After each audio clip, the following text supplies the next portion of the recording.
The Monday morning of May the 17th should have been peaceful. With most of the tourists gone for the summer, Palm Springs' retired residents were settling in for just another lazy weekend. That was until 10:52 AM, when a massive explosion tore apart this quiet resort city. Once the dust cleared, the magnitude of the damage soon became very clear. A fertility clinic had been completely destroyed, and first responders were struggling to figure out how many people had been hurt. The initial investigation quickly traced the source of the damage to a silver sedan which had been parked just outside, but other than that, they were just in the dark. Little did they know that the tragedy had been months, if not years, in the making. This hadn't began on the dark web or in a training camp in the Middle East. Instead, this homegrown act of violence had its roots in a website called Reddit. Most people already know Reddit as the self-proclaimed front page of the internet. While it's always different every day, it rarely actually changes. But behind the cat videos and the memes, Reddit is hiding a whole world of twisted communities full of disturbed individuals. And today we're going to be looking at how Reddit is making more and more of these monsters. And to do so, we're going to be taking a look at 5 of the most weird and disturbing communities on Reddit, until we find out which one was behind the tragedy in Palm Springs. While our first community is probably more sad than disturbing, it really gives us an insight into how these kinds of subreddits work. The Short Guys subreddit is what it sounds like, a place for short men to discuss their experiences in life. On the other hand, it seems perfectly normal for men to vent about this online. They claim it's undeniable that height plays a role in how people are perceived, and it's generally much harsher for men. And while it doesn't matter to all women, there's a reason that Tinder's been trialing a height filter for premium users. But there's venting about getting dealt a worse hand in life, and then there's the Short Guys subreddit, as they've made this entire thing their whole identity.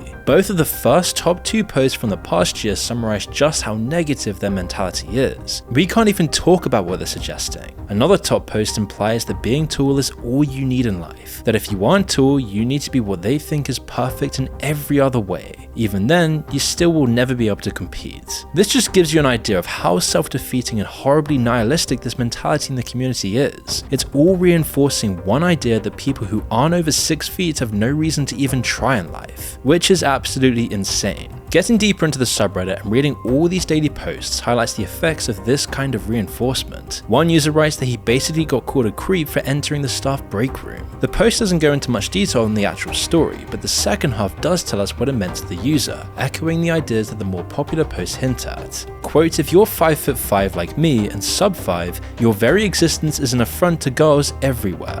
It's ridiculous how innate and pure their hatred of short guys are. It must be written into their DNA to automatically despise short guys. If you're short, nothing you do will ever be right. And if you're tall, you can do no wrong."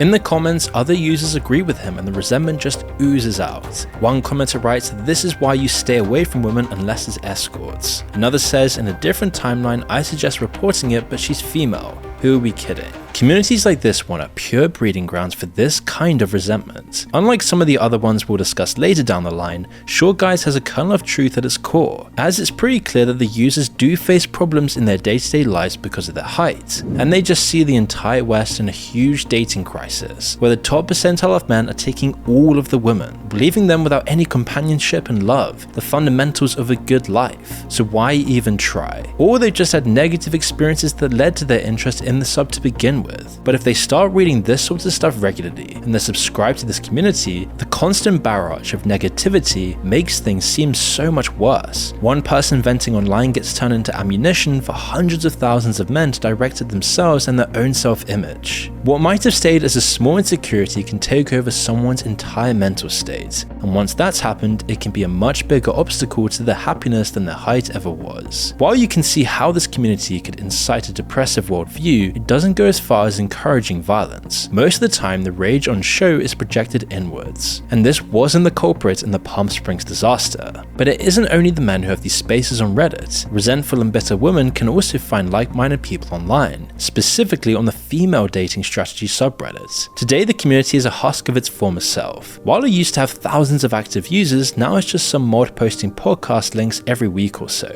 But how did a subreddit with over 250,000 users become so deserted? Well, as you'll find out, the community became such a toxic echo chamber that it outgrew the limit of what Reddit would put up with. But before this was abandoned, female dating strategy was advertised as a subreddit for women in the dating world. Unfortunately for any women actually looking for help though, it never really gave them actual tips. Instead of actual help or advice, the majority of posts on the forum were about their problems with men instead. Pretty soon the advice on the subreddit became that you deserve everything you could ever want in a man. If men don't accept you as you are, then you aren't worth anything anyway. The prejudice was codified and transformed into a whole ideology with its own buzz terms. You didn't talk about men on the subreddit anymore. Instead, they started calling them scrotes. Users on the subreddit also put men in two categories, high value and low value. So what makes a high value man? Well, it's hard for them to pin down exactly. When someone asked them that question, this was the response they got. According to the top voted reply, a high value man is respectful, loyal, and faithful. They pay for dates as well as the rest of the relationship's costs. They're confident, reliable, they listen, they make lots of money while still spending all of their time with you. They appreciate you and they're obviously going to be conventionally attractive as well. This is just the beginning of their demands, and you can bet there are a whole lot more that they're not mentioning. If you're just missing even one, then you're a low value man. Low value men aren't worth dating according to the users on the subreddit. They aren't even worth acknowledging. The irony and hypocrisy of the subreddit is that the rest of the memes and posts are all about how women shouldn't have to conform to society or men's expectations. They deserve happiness and everything they could ever want from a partner without having to put the work in themselves. Eventually, all of this resentment on the subreddit became so toxic that the community self-imploded. Reddit had left the community alone for years because it matched their left-wing bias, but even they were getting close to shutting this down. So instead, the mods just did it for them, trying to migrate the community to a new website while leaving the old one intact. Now it's just locked down, with one of the old mods posting something every so often to keep anyone else from taking it over, but that's just about it. The Palm Springs disaster didn't come from this community either though. While the perpetrator had resentment and business in common with this community, they weren't known as an active member. So instead, we need to go further to show how Reddit's echo chambers led to such a tragedy. As we get deeper into Reddit's guts, the communities go from bitter and resentful to downright delusional. Welcome to the tulpa subreddit. Now, what actually is a tulpa? While specific definitions vary, the general idea remains the same. Remember when you were little and you had an imaginary friend? Picture creating a new friend in your head, only this time they won't just be imaginary. The users of the tulpa subreddit are convinced they've created entirely separate people who live in their minds. According to them, they're just the hosts. Tulpas are completely separate individuals who have their own personalities, desires, preferences, and tastes. Now, the exact details vary from person to person. For some, you can expect that underneath what they say, they know it's all just in their heads. For others, it really seems that they're convinced tulpas are real. Sometimes they'll even post as if it's the tulpa talking. One of the top posts is written as if it's one tulpa sending a message to all the others out there, but it reads though like they're trying to convince themselves more than anyone else. In their post, "You are not imaginary, you are real, and you are valid," tulpa's user Gress the Lexophile goes into excruciating detail. Quote, "In my original now lost post, I focused a lot on that word, imaginary. I focused on how we should distance ourselves from the word, from even using imaginary friends as a desperate attempt to make singlets understand, and how our experience is nothing merely imaginary. And now I feel a strong need to affirm these." Like other echo chambers we've already seen, they're creating new words to talk about people outside of the community. In this case, people without tulpas are called singlets. The post continues with more of the same and ends with the lines, "We are not imaginary, we are real, we are valid, and we will continue being so no matter what may come." At this point, you might be thinking that none of this can actually be true. Thousands of people can't possibly believe in all of this. Or maybe you're just jaded enough that you're willing to accept Redditors latching on to absolutely anything. Those were the thoughts of one user. Using a throwaway account, they made a post on the sub asking, "Please don't take offense in this, but are you guys for real? Do you guys seriously feel this way, or are you just one-upping each other when it comes to roleplaying?" They didn't get a concrete answer because it varies from person to person, but the top comment reflects this, with a single user writing that, "I know people going back years who have had some form of a tulpa. I noticed different speech patterns, different handwriting, like and dislike of different foods. Here I believe there are some legit people like that person, but I also feel like there are some people who think the idea of having a tulpa is cool and trendy. Others echo this sentiment while also trying to get the original poster to see things their way. Ultimately, it doesn't really matter that lots of people might be roleplaying or posting ironically. It's almost certain a proportion of the users aren't in on the joke, and if they can't tell and they buy into this, then eventually what used to be a joke can become a mixture of fact and fiction over time. In the case of tulpas, it might seem pretty harmless. While it might be strange, it doesn't really matter if people have imaginary friends or that they think they are real. However, the sub still reinforces people with serious mental health delusions, which is something that Reddit is full of in 2025. But it's probably not a good enough reason to ban the subreddit. You can't imagine it feeling a kind of Green Goblin situation. And while the perpetrator of Palm Springs was delusional, he wasn't a tulpas user either. There's a subreddit for everything, and that includes illicit substances. Whilst more of the more popular subreddits on this are focused on prevention, harm reduction, and addiction treatment, those aren't the only communities available. There are also a ton of different subreddits focused on active users, people who don't want to stop and want to talk about their experiences with other active users. Some of these communities can blur the line between helpful and actually harmful, while others are almost certainly enabling addiction.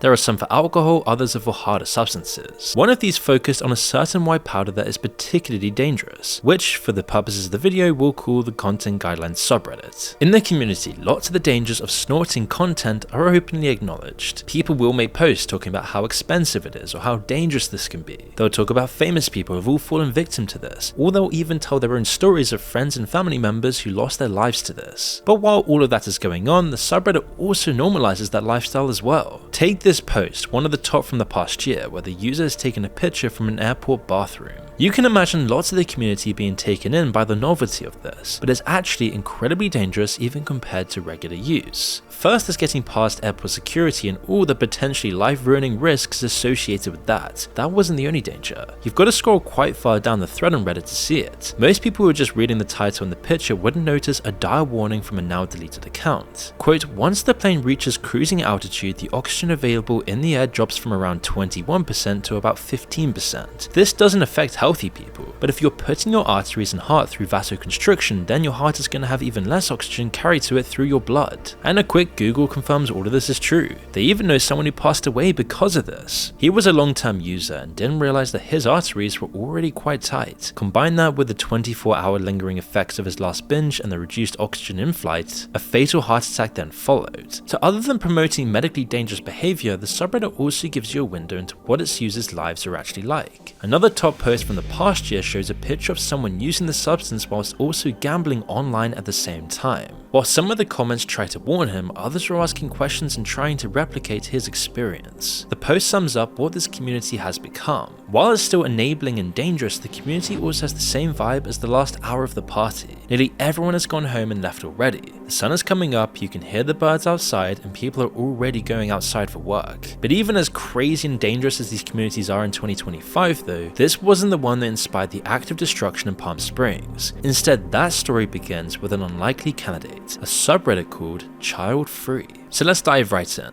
The first thing you'll notice is that childfree is the largest community we've talked about so far, with a staggering 1.5 million subscribed users. At first, the community seems harmless. While they don't give much away, the subreddit describes itself as a place for those who do not have and do not want to ever have children. The most popular posts go into detail about the benefits of not having kids. Lots of them are just screenshots of tweets that make jokes about it, like this one about how much money you can save, or this one about all the free time you can have. For the top post, you've got the same reinforcing memes and Twitter screenshots we've grown to expect. The real juicy posts are found in the day-to-day discussion. Here we see just how depressive and nihilistic the ideology they're pushing really is. One fairly popular post, Key Opinion 1700, poses a cheery question. Our extinction is inevitable, so why are we prolonging it? He continues in the post saying that we're all gonna die and as a species go extinct at some point, and with the way the world is heading, it might be soon. While we're no strangers to pessimism here, they took it a bunch further. This is accepted as scripture in antinatalism that there is absolutely no point in life whatsoever. They think that having kids makes you responsible for their future suffering. Another post made a day later is titled Birth, a guaranteed death sentence. Two people people in my life recently had kids," the post begins. "I physically felt discomfort that they were delighted even knowing they will die at some point and suffer along the way. Just so weird to me knowingly have kids that will die." These horrible, nihilistic posts are everywhere on the subreddit, and you can imagine the terrible effects reading this every single day would have on your mental health. In fact, you don't even have to imagine it, we've already seen the results. So finally, let's come full circle and get back to the tragedy in Palm Springs. After a massive investigation, the FBI concluded that the explosion had been the work of one guy, Edward Bartkus. On May 17th, Edward had driven the explosive device to a fertility clinic in Palm Springs where IVF embryos were being stored. He succeeded in destroying the clinic, but miraculously nobody else other than the perpetrator lost their lives in the attack. A few people in the clinic or who were nearby at the time of the explosion suffered minor injuries, but that was it. When the FBI got deeper into the case, they found that Edward had been motivated by an anti-life ideology, incredibly similar to the one discussed in antinatalism. In fact, he had gone one step further, posting to and reading a subreddit called efilism. Named by reversing the word life to signifying their opposition to it, the efilism community was an even more extreme version of antinatalism. They believed that non-existence was preferable to existing, and clearly this laid the foundations for Edward's violent delusions. Other like-minded extremists he had met online had seemingly encouraged him. One even supplied him with the ingredients to make the device, and he has since been arrested by Polish police and deported to the US. Today, in large part because of Edward's crimes and his connection to the community, it has been banned, but all the other communities that got him into that space are still alive and well, which is why we see Reddit making monsters all the time. Naturally, these other subreddits don't acknowledge the link at all really. Mentioning it will almost likely get you banned by moderators, and Reddit itself is instrumental in enabling these destructive communities and these deranged Redditors. Especially when they match the overwhelming left-wing bias on the site,